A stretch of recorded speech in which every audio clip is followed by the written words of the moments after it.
Charles III apprend à gérer au mieux son rôle de nouveau roi d'Angleterre.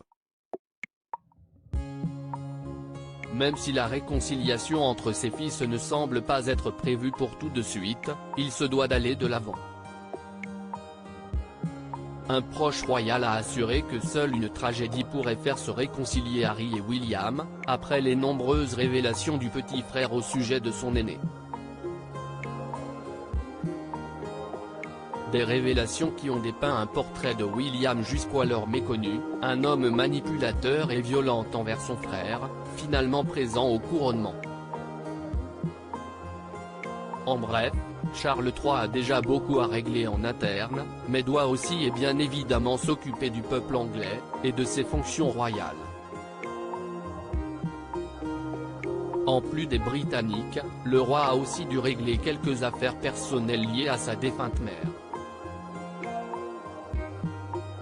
Il a en effet dû traiter le dossier de sa meilleure amie, Angela Kelly. Une nouvelle maison contre une totale discrétion. Angela Kelly fut la meilleure amie de la reine durant de très longues années, et ce jusqu'à sa mort. Il s'agissait de sa couturière royale, mais aussi et surtout de sa plus grande confidente. Celle-ci a notamment publié 2 livres sur son rôle royal auprès de la reine, et a eu l'autorisation de feu Sa Majesté d'en écrire un 3e. Un projet qui va sûrement être mis en péril par Charles III, maintenant que la reine est décédée. Suite à cette disparition, Angela Kelly a été forcée de quitter le domaine de Windsor. Toutefois, Charles III a honoré les souhaits de sa mère et lui a acheté une maison dans le nord de l'Angleterre. Et ce cadeau a un certain prix, qu'Angela Kelly va devoir payer. De par son silence.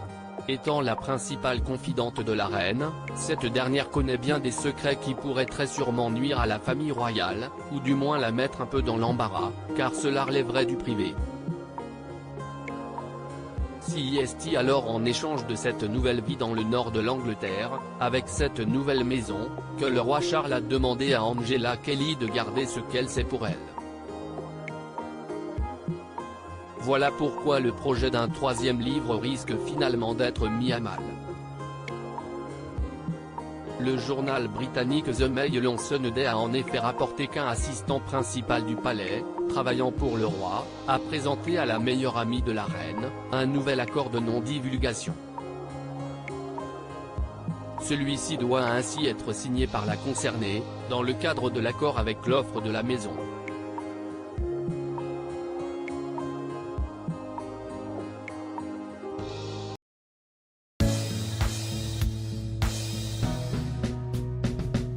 But there's all times through the rough times I think